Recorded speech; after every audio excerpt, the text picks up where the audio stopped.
Selamat siang semua, dimanapun kalian berada. Berjumpa kembali dengan saya di sini, dan saat ini saya lagi berada di rumah. Dan di kesempatan kali ini saya akan membahas yaitu vlog edukasi lagi. Yaitu di sini saya akan membahas yaitu bencana alam yang sering terjadi sekarang ya, yaitu bencana banjir teman-teman. Bahkan yang sering terjadi pada musim penghujan. Bagaimana videonya? Selamat menyaksikan, semoga bermanfaat untuk kalian dan semoga terhibur untuk Anda. Baik sobat-sobat, pada kali ini saya lagi berada di rumah dan di kesempatan video ini saya akan membahas yaitu tentang bencana alam yang sering terjadi pada musim penghujan, terutama ketika sore hari ya. Kalau biasa kita ketahui, memang cuaca itu tidak bisa diprediksi, bisa terjadi pada pagi hari, bisa hujannya ketika siang, ketika malam, atau ketika sore. Tapi di kota Cirebon itu hujannya terjadi sekarang ini lagi hujan, ada suara rintihan itu ya. Dan kemarin sore juga hujan deras teman-teman, jam 3 jam 4 tuh udah hujan deras. Dan infonya sih bahwa di kota Cirebon ini di ruas jalan itu banjir teman-teman, di seluruh atau sebagian ruas jalan di kota Cirebon itu banjir. Dan waktu itu sekolah saya di Edu ya, di EGS itu banjir juga teman-teman, tapi itu di jalannya aja, jalan pembangunannya itu banjir, dan itu menghambat tempat cuci motor sama warung depannya itu loh. Jadi benar-benar banjirnya lumayan juga teman-teman, lumayan dalam. Pokok sampai guru-guru di Edu aja pulangnya jam 9 malam teman-teman. Itu berita yang saya dapat dari guru-guru Edu ya. Bahwasanya guru-guru Edu itu kemarin pada pulang malam karena banjir juga. Nah kayak gitu pada intinya.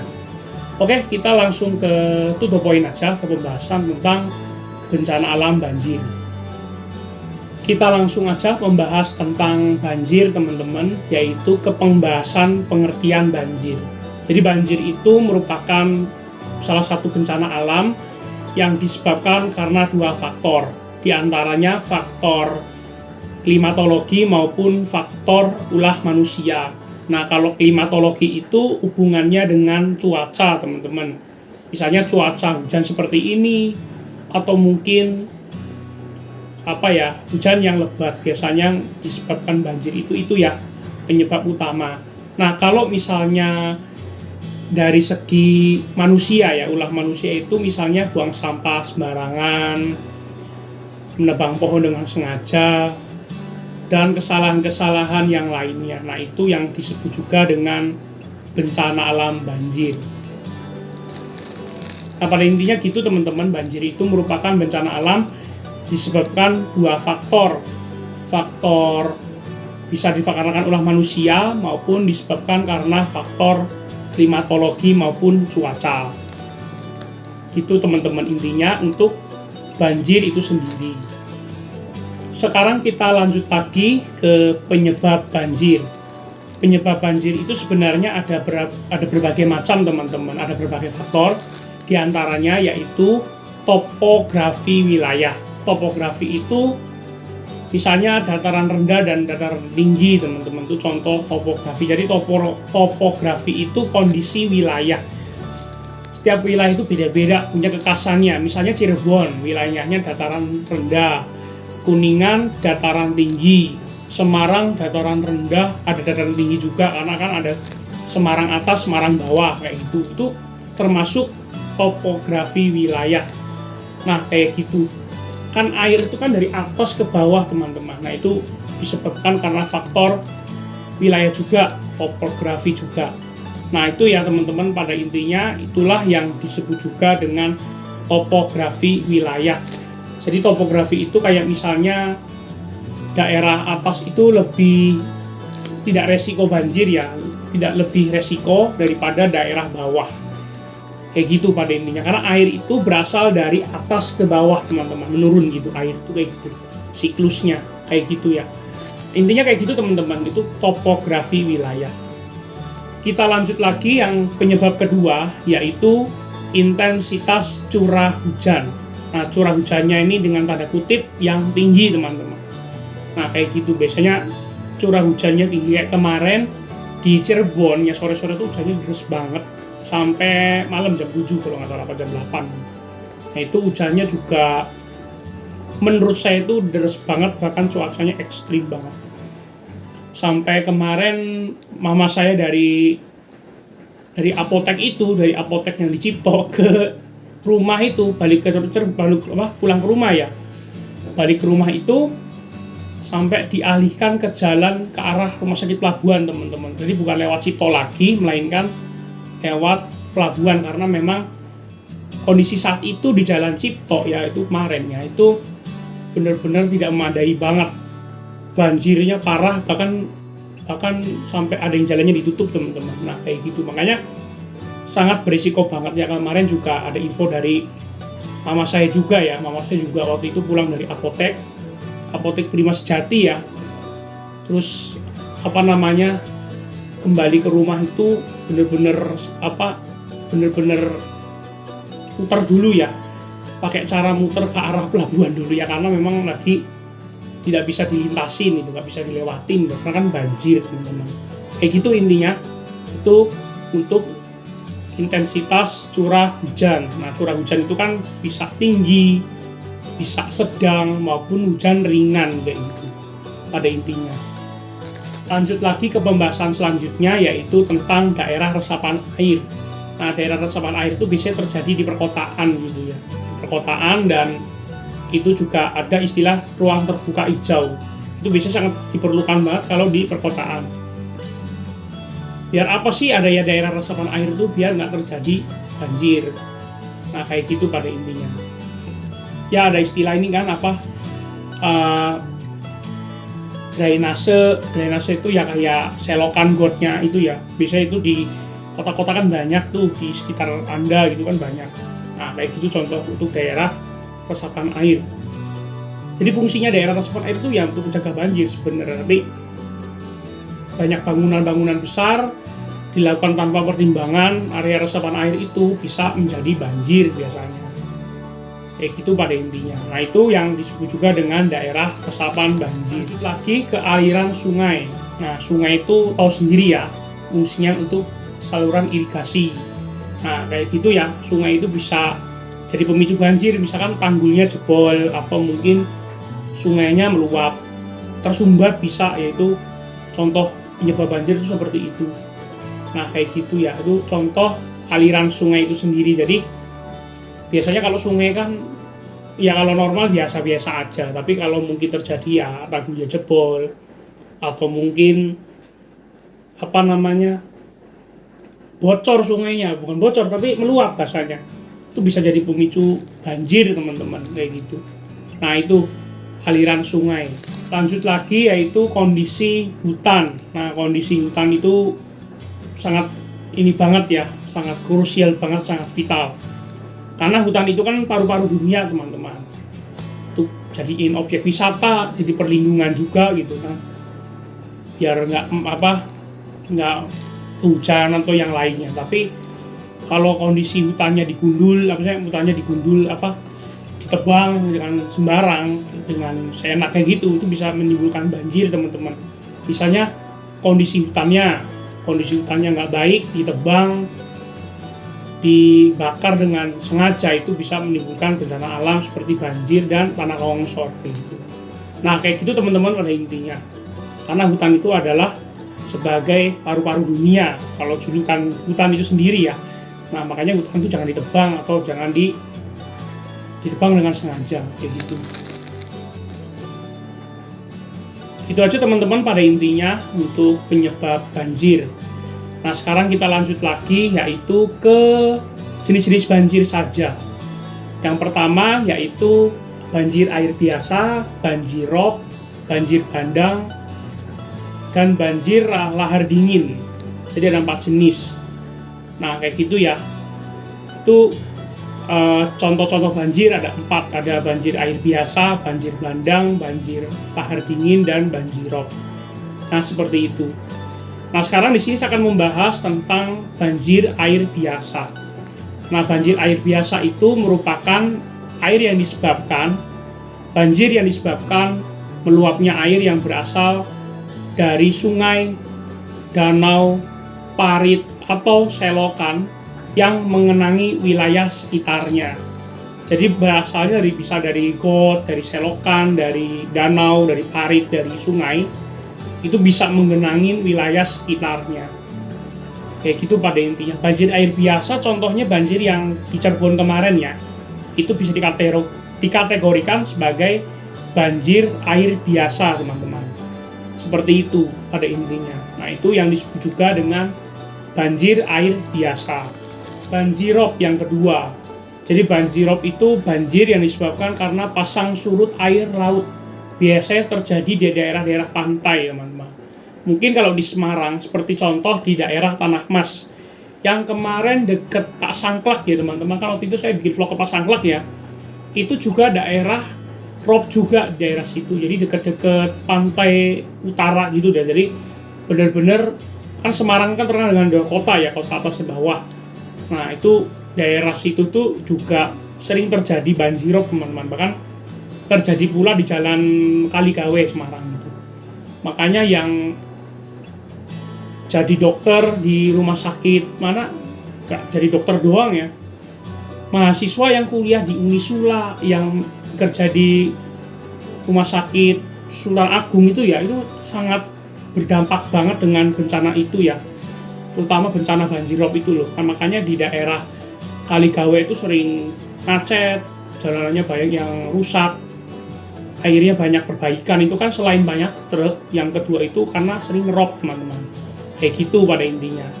Nah itu contoh banjirop teman-teman. Jadi banjirop itu disebabkan karena pasang surutnya air laut. Nah itu ya, itu namanya banjirop teman-teman.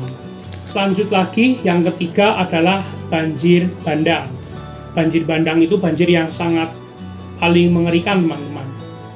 Karena kalau banjir bandang itu banjir yang airnya bercampur dengan material-materi yang lain, seperti bebatuan, lumpur, batang pohon, akan menciptakan kerusakan parah pada daerah-daerah yang dilewatinya. Nah itu ya, jadi banyak material-material seperti bebatuan, lumpur, batang pohon, dan lain sebagainya. Jadi memang itu banjir yang sangat resiko banget.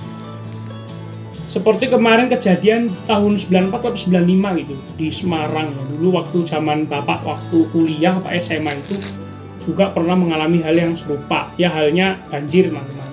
Banjir bandang. Sampai rumahnya itu katanya ke bawah arus sih. Kemasukan air.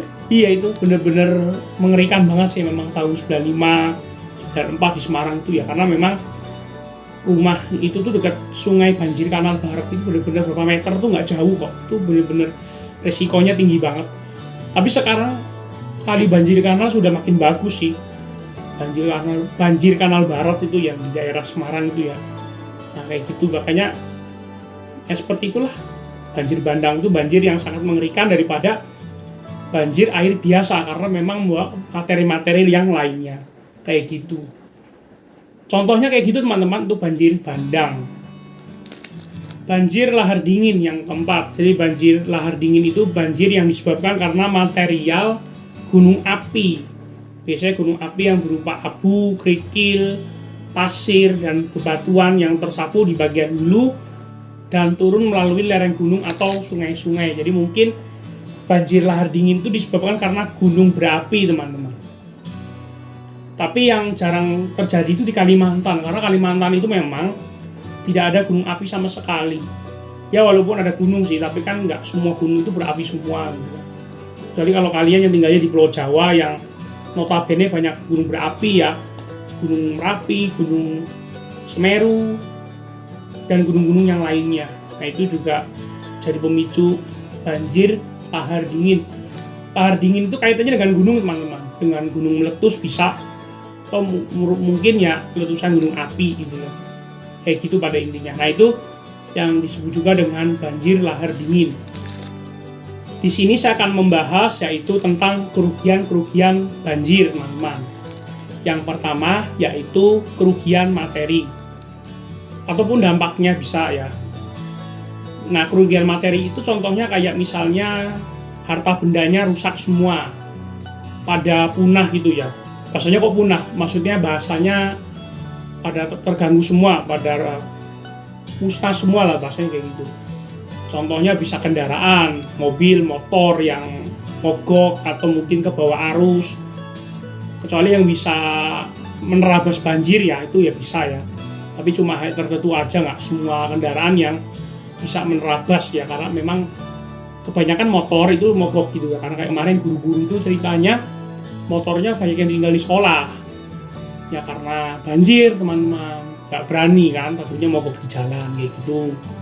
Terus yang kedua, rumah atau bangunan, bisa jadi rumahnya kemasukan air, bisa jadi. Yang kedua, bisa jadi juga rumahnya ke bawah arus, misalkan kalian rumahnya yang bangunannya tidak kokoh, atau mungkin rumahnya yang dekat jembatan, dekat sungai, nah itu juga bisa termasuk banjir juga teman-teman, atau terbawa arus. Harta benda bisa uang, bisa harta ya, kayak misalnya deposit, terus elektronik dan sebagainya itu bisa terdampak banjir juga kayak gitu. Bahkan listrik ya bisa mati, ya bisa nyala gitu kan, karena memang sangat merugikan banget ya, apalagi kan itu banjir teman-teman. Nah kayak gitu, sangat terpengaruh banget gitu. Itu contoh. Yang kedua yaitu sarana dan prasarana yang rusak. Sarana dan prasarana itu ya misalnya kayak lampu merah ya, di jalan kan ada traffic light. Itu kalau misalkan banjir itu bisa lumpuh total teman-teman, bisa rusak semua. Bahkan kayak orang-orang yang memperbaiki itu bisa, mohon maaf ya, kesetrum gitu ya. Bahkan PLN yang berkompeten memperbaiki sarana atau prasarana yang rusak itu bisa kesetrum kalau secara tidak hati-hati. Tapi semoga aja kalau terjadi bencana kayak gini banjir ya, itu PLN semakin berkompeten lagi untuk memperbaiki listrik yang rusak, atau mungkin sarana-sarana yang lain itu ya, misalnya bisa lampu merah dan sebagainya itu ya, itu yang harus dinilai sih sebenarnya, harus diperbaiki gitu ya. Nah itu ya, sarana dan prasarana bisa rusak ya, mau apa ya, lampu merah, pokoknya lampu lalu lintas, pokoknya hubungan dengan listrik ya itu bisa rusak. Nah kayak gitu intinya. Ya kayak siaran radio ya itu bisa mati gitu ya, bisa error karena memang disebabkan karena cuaca. Mungkin ada sinyal handphone ya di provider tertentu atau bahkan semua provider gitu ya, itu bisa ngefek juga ke situ. Nah kayak gitu intinya. Selanjutnya yaitu mengganggu aktivitas manusia. Manusia itu sangat terganggu kalau ada banjir teman-teman, terutama kayak supir atau driver ojek online. Makanya driver ojek online itu kalau pesen GoFood gitu ya, itu selalu nggak direspon sama supirnya, sama drivernya, karena karena drivernya nggak mau tuh, alasannya yang pertama banjir ya, bukan alasan drivernya nggak mau, nggak niat kerja, bukan, tapi alasannya itu karena banjirnya teman-teman. Kan banjir jadi masalah sih sebenarnya, kayak kendaraan motor, mobil, kayak gitu pada intinya. Nah itu teman-teman, aktivitas manusia itu yang pertama. Yang kedua, misalnya kayak kemarin guru-guru EGS mau pulang dari sekolah, itu kalau dengan adanya banjir pasti terhambat kan. Nah itu tuh, makanya guru-guru sampai pulang jam 9 malam karena preventif, mencegah takutnya terjadi hal-hal yang tidak diinginkan seperti itu. Itu kayak gitu pada intinya. Nah itu disebut dengan banjir. Kayak perekonomian bisa ya, atau mungkin yang kerja di PLN atau yang dimanapun itu bisa terhambat juga sih. Di bidang transportasi bisa. Nah pada intinya seperti itu teman-teman. Banyak perjalanan-perjalanan yang terhambat, kayak gitulah pada intinya seperti itu ya. Hanya seperti itu teman-teman. Aktivitas manusia itu kan macam-macam gitu. Nah kayak gitu. Akhir, ancaman penyakit dan korban jiwa. Nah, korban jiwa itu kan ada yang korban meninggal dunia, ada yang korban selamat, ada yang korban ke bawah arus biasanya kalau banjir. Mungkin kalau ancaman penyakit, contohnya kayak penyakit kulit, diare, pencernaannya terganggu. Nah, itu juga bisa jadi pemicu penyakit kalau banjir, teman-teman. Nah, itu ya yang disebut juga dengan banjir, teman-teman. Makanya tak heran kalau banjir itu ada ancaman penyakit, ada korban jiwa pasti ngefek sih, pasti mengarah ke situ juga, karena memang ya pasti ada korban meninggal itu karena ke bawah arus bisa, atau mungkin penyakit kulit gitu ya, korban ke bawah arus sampai hilang, hanyut, gak ada apa-apa, itu juga amit-amit jangan terjadi ya teman-teman. a'udzubillahi min dzalik, jangan sampai terjadi teman-teman. Kayak gitu pada intinya. Gitu aja teman-teman yang bisa saya sampaikan untuk banjir itu sendiri. Segitu aja teman-teman pada intinya. Kita langsung aja penutupan untuk banjir itu sendiri. Paling cara mengatasi banjir ya kita harus reboisasi, menanam kembali hutan yang gundul, penghijauan, membuat sengkedan, membuat terasering, harus membuat pengerukan air, pembaruan tanggul yang jebol dan sebagainya.